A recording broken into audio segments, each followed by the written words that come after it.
The air in Rome was thick with the smells of the city, a mixture of stone dust, smoke from hearth fires, and the occasional sharp tang of the Tiber. Imagine stepping quietly along the narrow alleys, where shadows of buildings pressed close together, and your footsteps echo against the uneven stones. In these alleys life pulsed in ways both mundane and startling, and among the many occupations, one would surely make you wrinkle your nose: the collection of animal excrement, destined to dye the garments of Rome's citizens. Workers, often men of modest means or slaves, would wade through piles of horse dung and other livestock waste, gathering it carefully into sacks. It was no small feat. The stench clung to their clothing and skin, and they carried the heavy loads along crowded streets, past merchants hawking fish and bread, past children dodging rolling hoops and small wooden carts, past fountains where women washed clothes and rinsed their hair. The practice was neither obscure nor shameful. In Roman society, dyes were expensive, and the use of fermented waste, particularly from pigeons, horses, or cows, provided valuable ammonia for treating cloth. The streets themselves offered constant reminders of the city's reliance on animals. Carts clattered over stone, horses neighed, and dogs barked from darkened corners. Blacksmiths hammered at their anvils nearby, sending rhythmic clangs across the alleyways, while faint chatter from upper-floor apartments drifted down to mingle with the city's earthy aroma. As these workers bent over their piles of excrement, their hands skilled in separating the most useful portions, they were aware of their place in the intricate economy of Rome. What smelled vile to some was gold to the cloth dyers. The dye baths, once the excrement reached the workshops, were a delicate alchemy. Tubs of water, often warmed over wood fires, awaited the waste. It was mixed with plant-based pigments, madder root for reds, woad for blues, and soaked into wool or linen. The chemical properties of ammonia in the waste helped the dyes adhere, intensifying the colors and giving life to garments that would adorn senators, merchants, and citizens alike. Workers themselves did not wear these colors, though. Their tunics remained simple, practical, and brown or gray, as frequent laundering was impossible, and stains from the dye baths were permanent. Many observed that the smell would linger on skin for days, despite efforts with vinegar and water. You might wonder what drew someone to such work. Often it was poverty, sometimes coercion. Children as young as 10, bound to their father's trades, might help carry small bundles or sort through the materials, their hands quickly learning the textures and the techniques. Even slaves who had no choice developed an expertise that could later serve them in other dyeing or textile work, sometimes earning modest rewards or slight leniency from their masters. Observing from a quiet corner, one could notice the rhythm of this strange labor. Squat, scoop, tie, lift, march to the next collection point. Occasionally a horse might shift and disturb a pile, sending a wave of brown matter onto the cobbles, eliciting curses and hurried swats from the handlers. And yet life moved on, indifferent.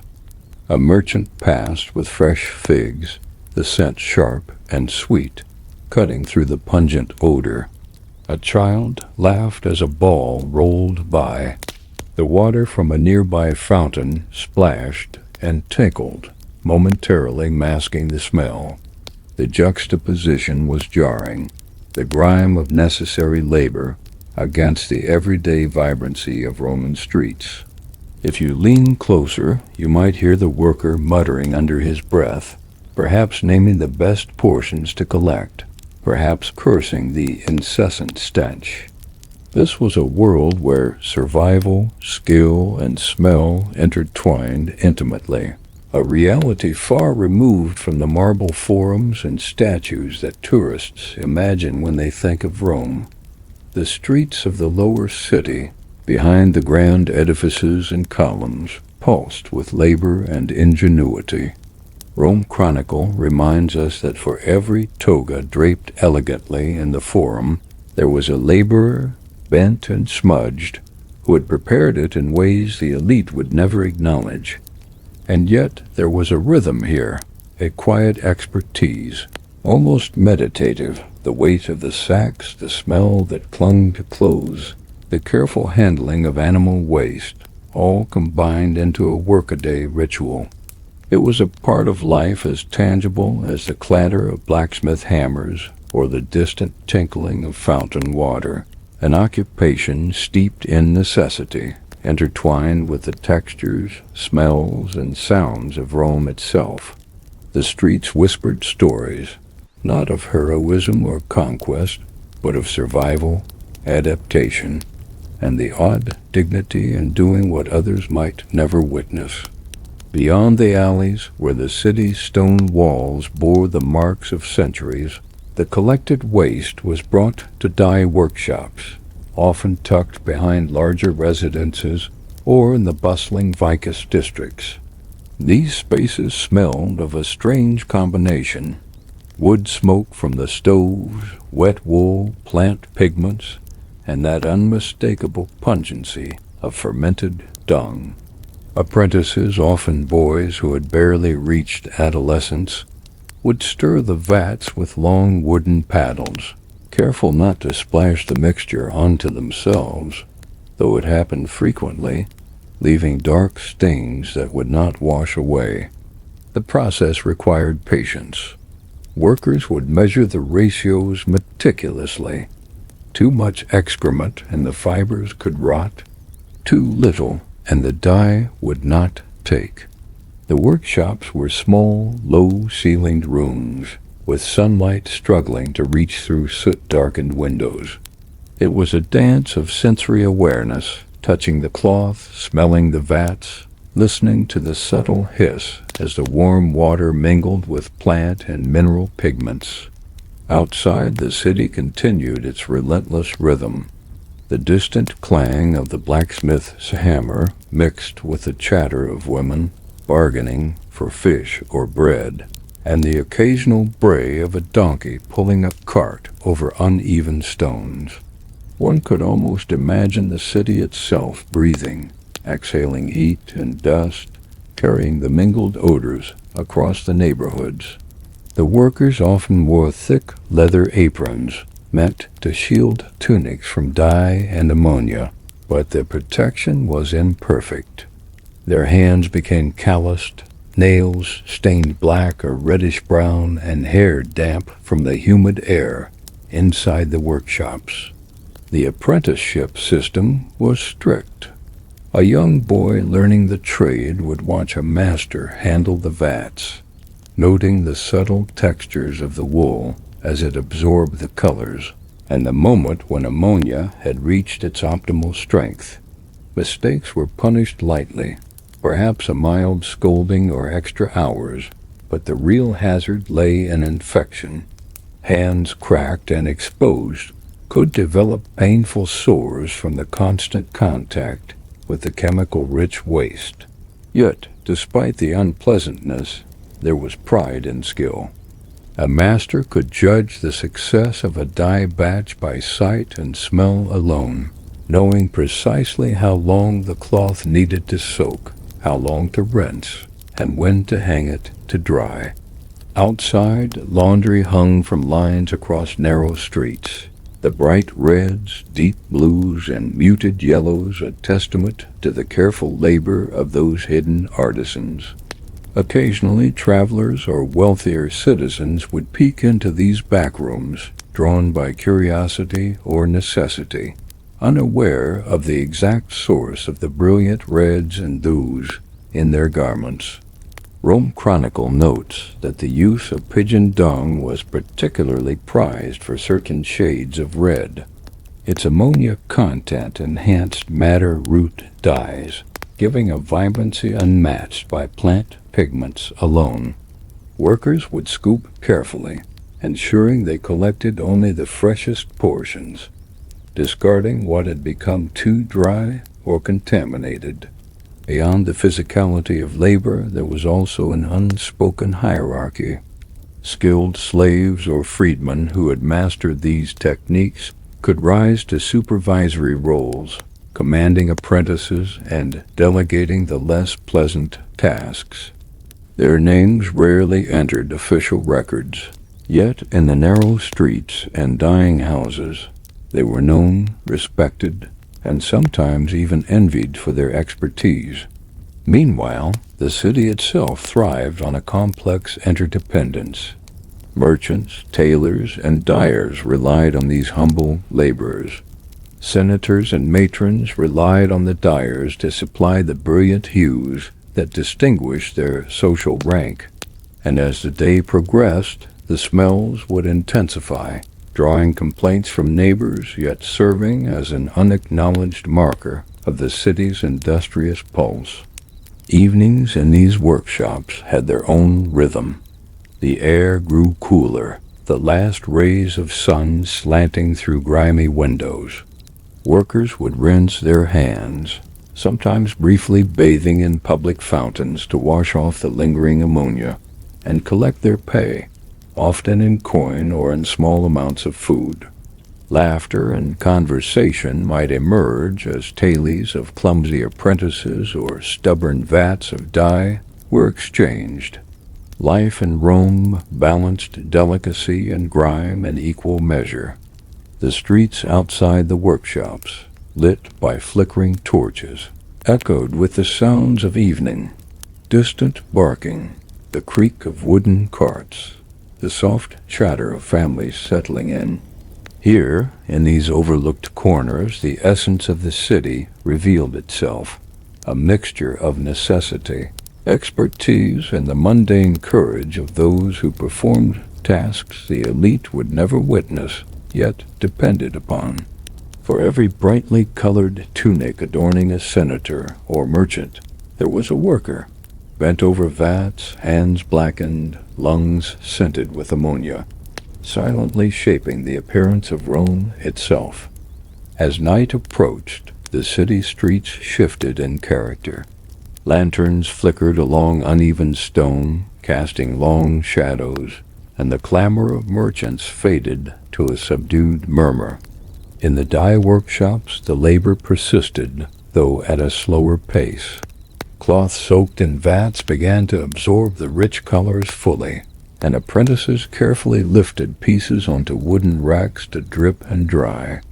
The ammonia-rich waste, now fully integrated with plant pigments, had transformed from an offensive mass into a tool of artistry.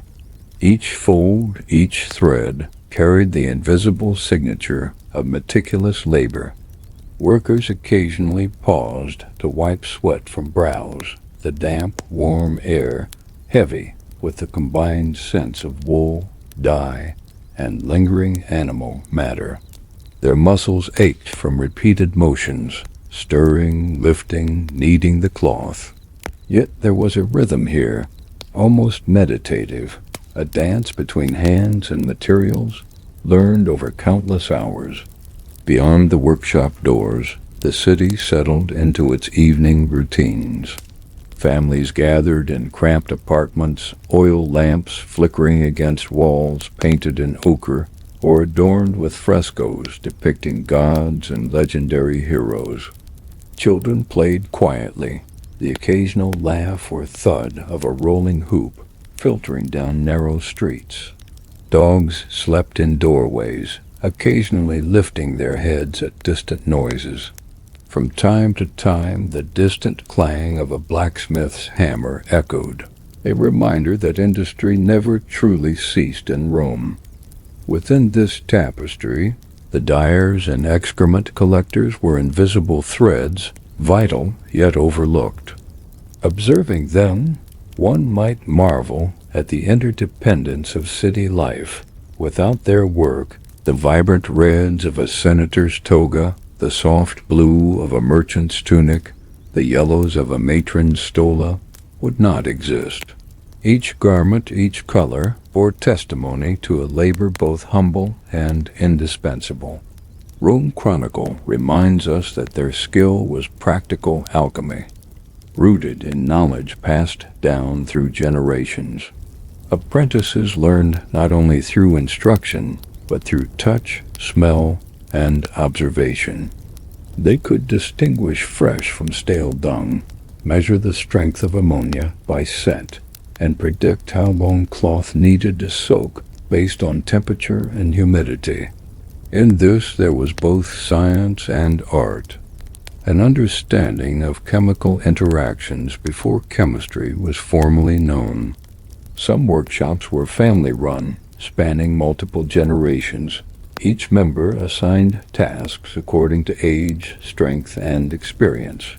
Children might carry small bundles or rinse cloth. Women might sort dyes or manage drying racks, and men handled the heaviest lifting and stirring. Slaves often performed the most hazardous or unpleasant tasks, their labor unseen but essential.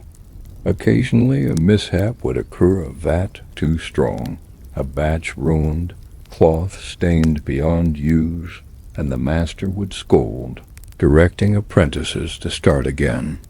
Mistakes were lessons teaching patience, precision, and respect for materials. Beyond the immediate work, the occupation influenced social life. A worker's smell often lingered despite washing. Friends might distance themselves, and family members sometimes learned to tolerate the pungent aroma as part of daily life. Yet there was camaraderie and shared effort. Stories circulated of stubborn vats, clever techniques, and fleeting triumphs when a color emerged richer than any previous batch. Observing from a quiet vantage, one might notice the interplay of textures. Coarse wool turning soft under repeated rinses, rough hands learning delicate motions, the darkened wood of vats absorbing decades of labor. Outside, the city's sensory palette shifted with nightfall. The Tiber reflected torchlight in rippling bands, distant fountains gurgled softly, and the faint smell of bread from evening ovens mingled with lingering urban odors.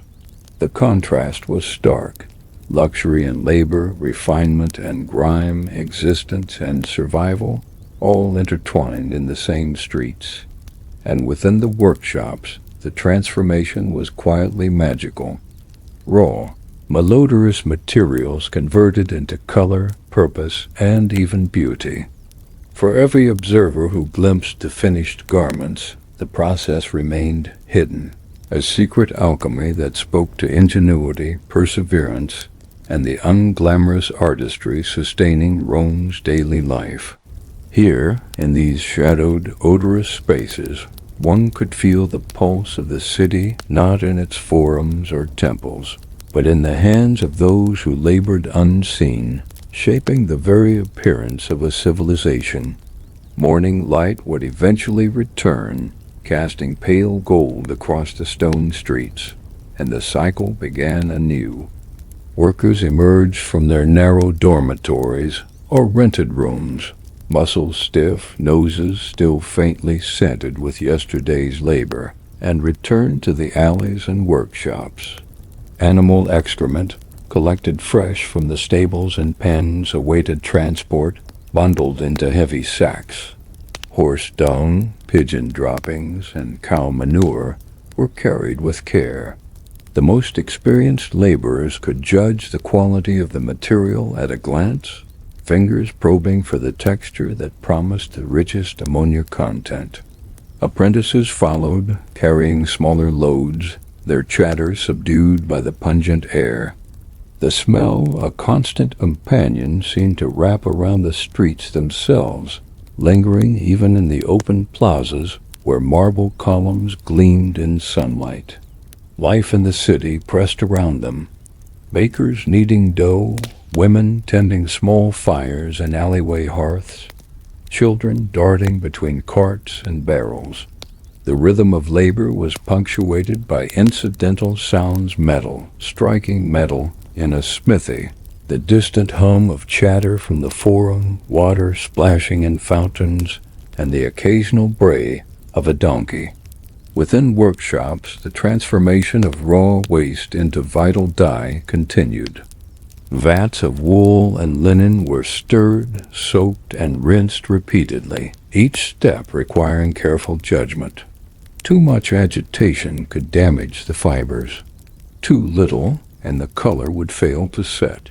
Apprentices and slaves learned to judge the consistency and hue by eye, to detect subtle differences in odor, texture, and temperature. It was, in essence, an unspoken science. The city's social structure, of course, remained indifferent.